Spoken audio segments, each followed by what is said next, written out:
Today, the latest weapons, coupled with the fighting skill of the American soldier, stand ready, on the alert all over the world to defend this country, you, the American people, against aggression. This is The Big Picture, an official television report to the nation from the United States Army. Now, to show you part of the big picture, here is Sergeant Stuart Queen. After World War II, we watched a struggle beginning to develop between communism and the free world. The struggle at first seemed to draw most of our attention to Europe, to Germany and the Iron Curtain countries. Today on The Big Picture, we'd like to draw your attention to our other front, the Pacific. Here, as in Europe, the free world faces Soviet communism at close range. And here also, a former enemy has now become an ally. Japan, as well as West Germany, is vital to the defense of the free world. It has become increasingly clear that Japan's defense is our defense. The importance of defending Japan and how this is being accomplished is our story today on The Big Picture. No one has to tell these American flyers of the Soviet threat in the Far East. They know it from experience. Without warning, on a recent flight off the coast of Japan, they were fired upon by a Soviet plane. Shortly after their rescue from the sea, they tell their story.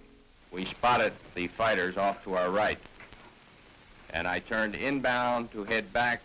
We were over water then to head back over the shore for a reason that's unexplainable to me. I just turned back, perhaps just a premonition.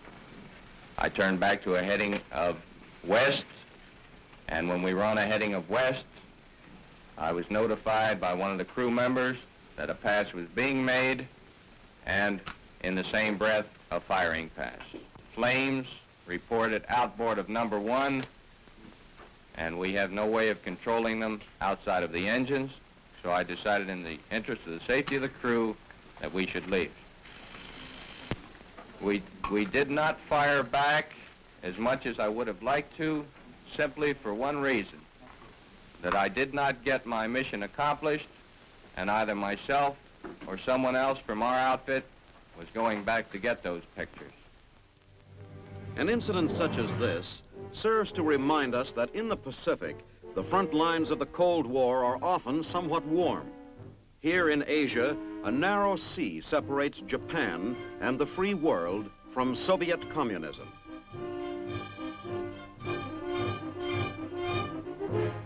Along this unmarked battlefront, there is the constant danger of a communist attack. If Japan were to fall under Soviet domination, the gain for communism would be tremendous, not only in industrial strength, but in the securing of valuable warm water ports on the Pacific.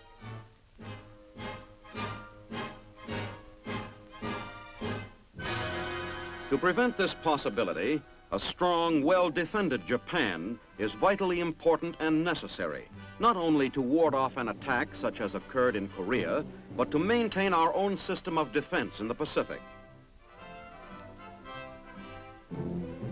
In the constantly shifting picture of world events, since the close of World War II and since the Treaty of Peace of 1952, Japan has emerged as an important potential ally of the nations opposed to Soviet communism.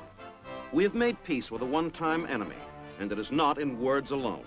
Our nation and Japan have begun to cooperate in a new and growing Western Pacific defense system, in which the Japan of today is the principal bulwark.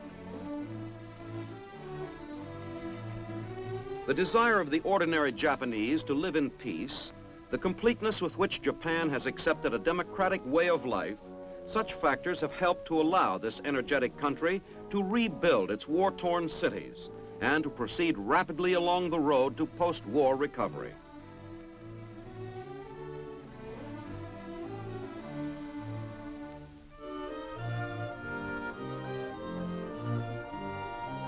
The chief legislative body of Japan, the Diet, no longer responds to the wishes of a ruling class.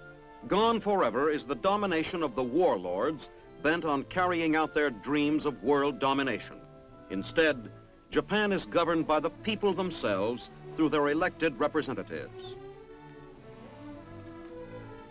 Today, the voter rules Japan.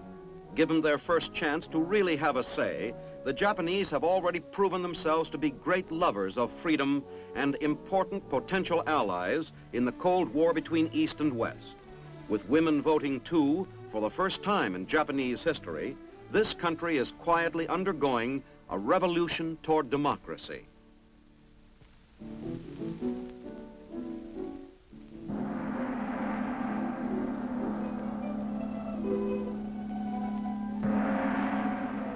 Yet it would be a mistake to judge post-war Japan by looking only upon what is new and recently changed. Ancient customs and beliefs continue. Here, for example, there is a gathering to watch a very old sport, the Yabusama, in which archers shoot arrows at a target while galloping swiftly on horseback.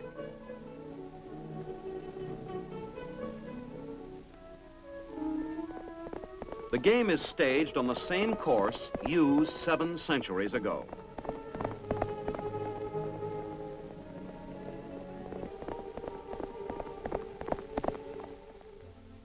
Outside the big cities, one can see that Japan is poor. No longer can it derive wealth from colonial possessions. More than ever, it must rely upon the sea for trade and for all the contents thereof, not only fish, but other edibles such as seaweed.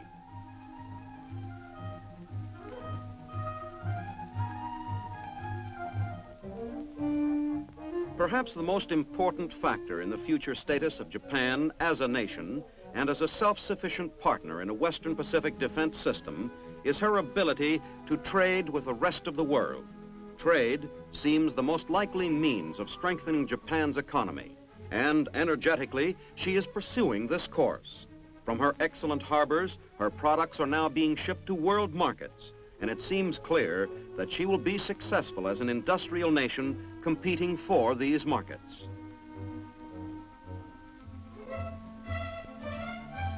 In anticipation of greater commerce with the rest of the world, she is building more ships with help from the United States through the Mutual Defense Agreement. Our aim is to help Japan help itself, for her sake as well as our own. Our actions are based upon the realization that the communist danger is a real one, and steps must be taken to face it.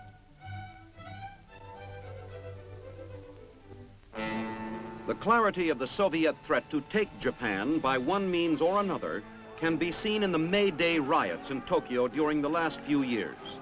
Russia and Red China, working to lure Japan away from cooperation with the United States and into the Red Orbit, are well aware of the advantage of millions of Japanese brought to their mainland as a labor force and put to work in a war economy. The danger from within continues, and Japan has much to fear from a Red attack from the outside, as in Korea.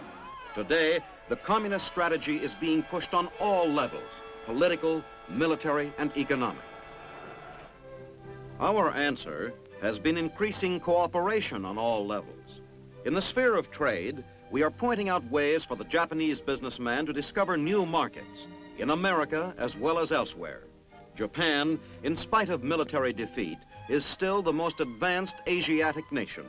Her people have greater industrial capacity, skill, organizing ability, and technical and scientific know-how. We want them as our ally. And fortunately, we are building our alliance on a solid foundation begun immediately after the war.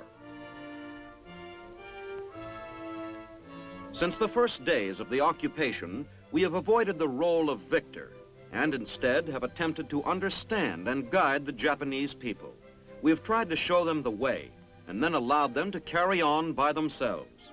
As a result of this post-war policy, we have earned a considerable amount of respect and trust.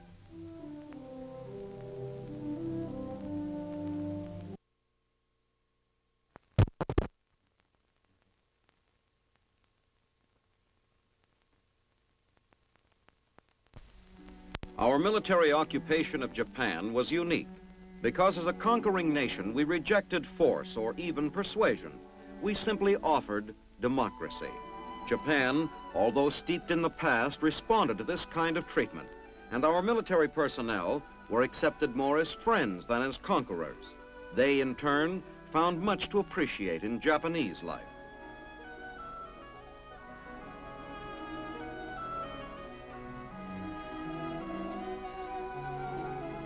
To them, mysterious Japan, closed to the world until the 19th century, became a friendly country, and a respect grew for the gentle way of life of the Japanese people.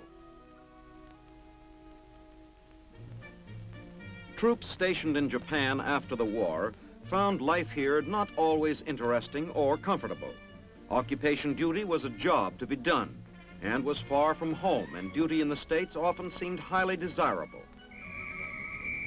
Also, there were periods of stepped-up training, and these seemed hard to understand. After all, the war was over.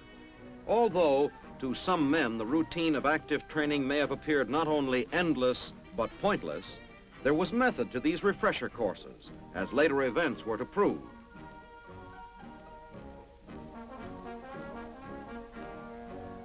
While these men were coupling their military training with occupation duties, another military force not far away was girding itself for a major invasion that would ultimately shake the free world into full realization of the nature of communism in the post-war world.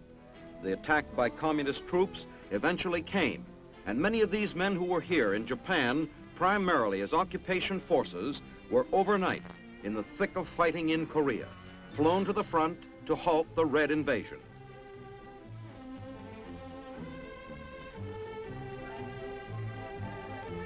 The experience of these occupation troops, who were small in number compared to the enormous Red force that attacked South Korea, has been a lesson in preparedness. Ready as these men were, many were lost. They were not enough to stop the invasion at the outset, when it might have been stopped. Keeping a larger number of our troops in Japan on active training duty, prepared for defense in this area, was our initial reaction to the shock of Korea. Duty in Japan in 1952 was serious business. Training maneuvers readied troops for action in Korea. This was the primary reason for these military preparations. But there was another strategic reason for having troops here ready to defend and counterattack: the defense of Japan itself.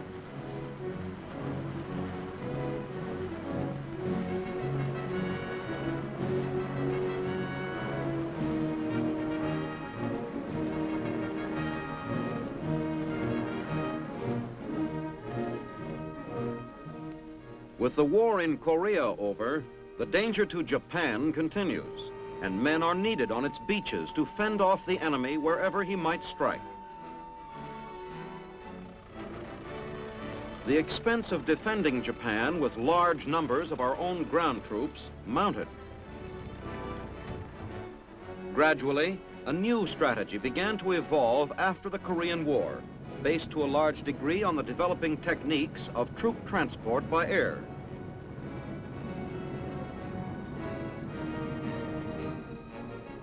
If necessary, we could fly large numbers of troops to the scene of new Soviet crimes. In this way, we would not be forced to place our forces in a long, thin defense line in the Western Pacific. The mobility of ground troops seemed to be one answer to the danger that the Reds might strike anywhere, anytime. There was no doubt of the value of having men and equipment ready to be flown on a moment's notice to areas under attack. But such troops could not alone defend us or Japan in the Western Pacific. Some troops were needed along a defense perimeter in order to continually discourage Soviet attack.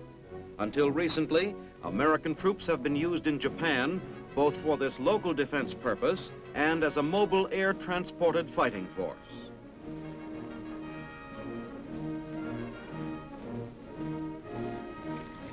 Not long ago, on Japan's northernmost island, Hokkaido, we maintained ground troops on a year-round basis. These forces patrolling the shores of Japan closest to Red-dominated territory are no longer in this front-line position of defense. Today, Hokkaido is not being guarded by American troops.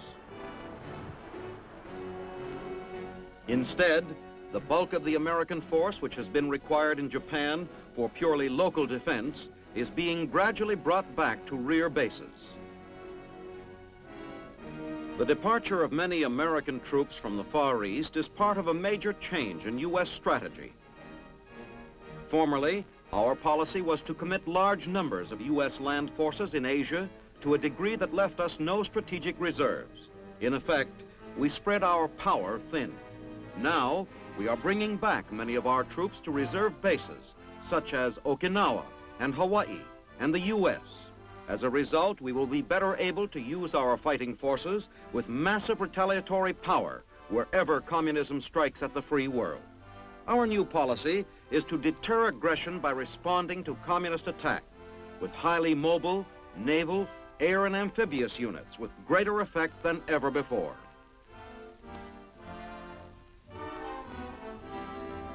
These troops, going back to Hawaii in most leisurely fashion, will be trained on these islands to retaliate instantly in Asia or elsewhere by means and at places of our choosing.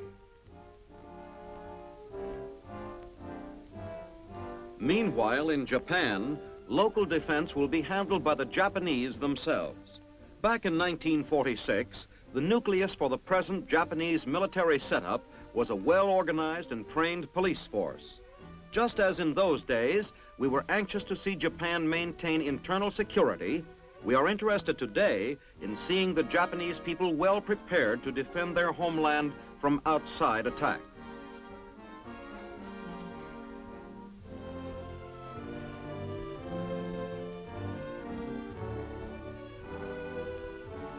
Back in the post-war years, we provided American instructors to help the Japanese police in their training. In a similar way, we are now guiding a new Japanese military organization so that it may become capable of undertaking the difficult responsibility of national defense.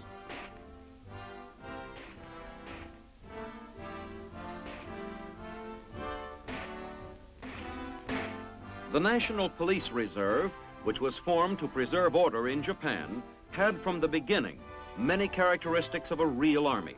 Men enlisted for 2 years, lived in barracks, adhered to Army camp routine, and took part in formal military reviews.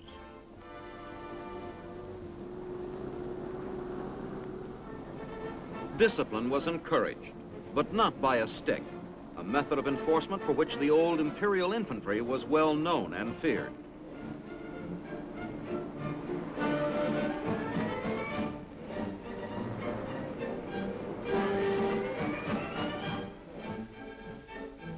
Instead of being drafted from the rice paddies, men were almost entirely volunteers, and morale as a result was good. Careful supervision by our occupation leaders prevented any possibility of a military organization being formed which did not serve the best interests of the Japanese people. Officers and men of the Police Reserve wore uniforms similar to those of the U.S. Army, and the organization itself followed the pattern of divisions, regiments, battalions, and companies.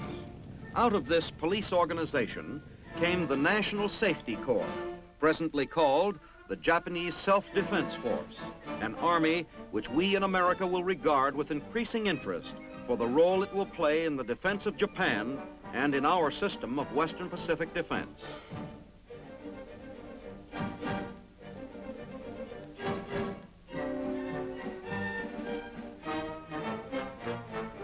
The Japanese people turned out in full to watch their new army.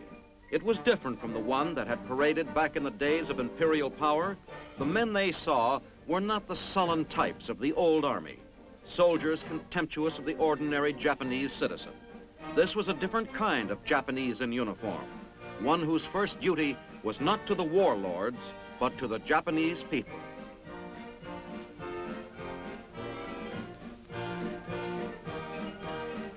Today, many problems lie ahead for this new army.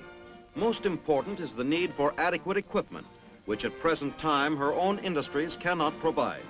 Although we are helping to rebuild this Japanese force through our mutual defense agreement, more equipment is needed to match the increasing buildup of men and equipment in Asia by the Soviet Union and her satellites.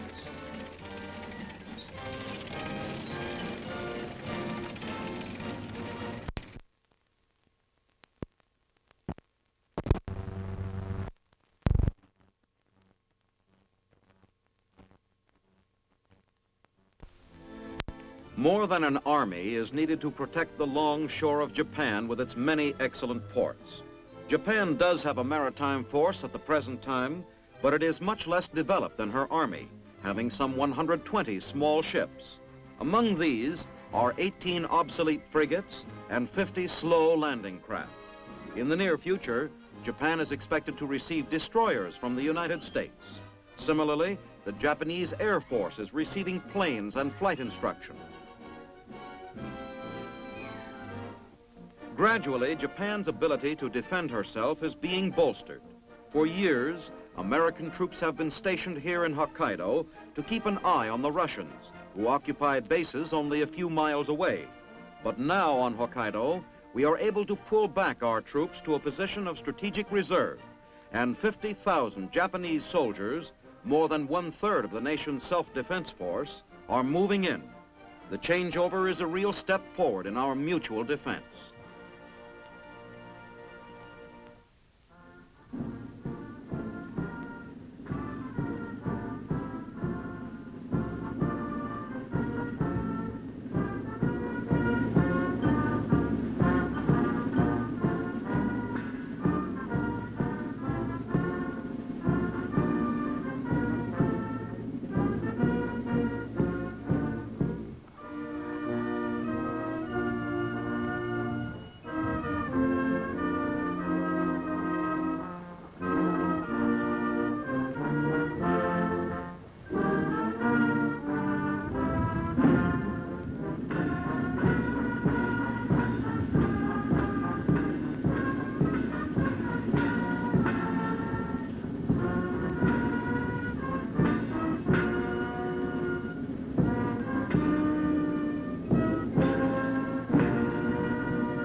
In the turnover ceremony is an address by Lieutenant General Hickey, Deputy Commander of Army Forces in the Far East. In departing your beautiful northernmost island, we of the United States Army leave with a feeling of sincere regret at separation from a most hospitable and friendly people. The industry and individuality of your people have been an inspiration to our forces stationed here. Our stay with you has resulted in a feeling of mutual respect and has served to bring our two nations into closer ties than would otherwise have been possible. I extend to you the best wishes of the United States Army for continued success in your defense mission. We are reducing our garrisons in Japan as the Japanese forces grow in strength, but the goal of a self-reliant, self-defended Japan is far from realization. In the meantime, Japan needs our aid, especially in her defense against air attack. Here in Japan, an American anti-aircraft outfit is on the lookout for Soviet planes every day, 24 hours a day.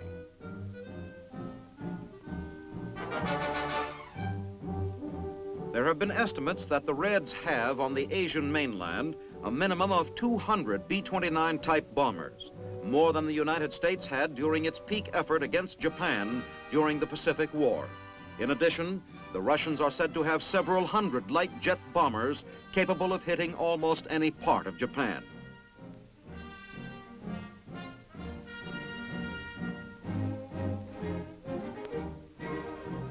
Planes could be over Japan in less than an hour after taking off from nearby Soviet bases. Under such circumstances, there is reason in this outfit for a daily 24-hour alert.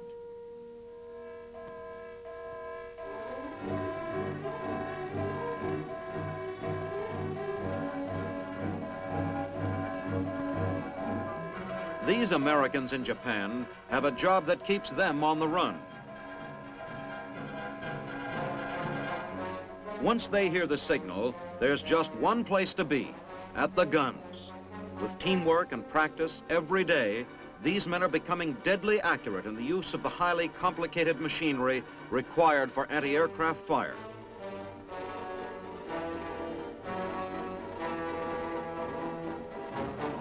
Why this American outfit is stationed in Japan, what their mission is in our Western Pacific defense system, is stated by their commander, General Eugene Cardwell. World affairs require the presence of United States forces at strategic locations around the world. Here in Japan, an air defense system has been established that defends the length and breadth of these vitally important islands. The defense of Japan is just one part of the global air defense system that ultimately protects the United States from attack. We are depending on the Japanese as they show greater ability to defend themselves, but we are continuing to rely on our own men and their skill and knowledge in key positions in the Western Pacific. Were the enemy to attack, he would meet a strong local defense force in Japan and would then be hammered by a massive retaliatory blow by our reserves brought swiftly from rear bases. We have learned what we had to in Korea, and we will hit back faster if attacked with greater power. If we are attacked, we, the United States and Japan, joined in collective defense in the Western Pacific, will be ready.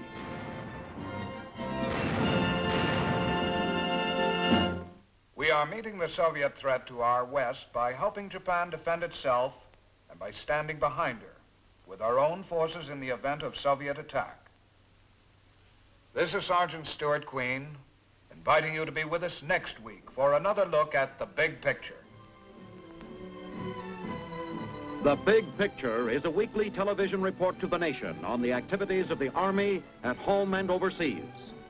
Produced by the Signal Corps Pictorial Center. Presented by the U.S. Army in cooperation with this station. You can be an important part of the big picture. You can proudly serve with the best equipped, the best trained, the best fighting team in the world today, the United States Army.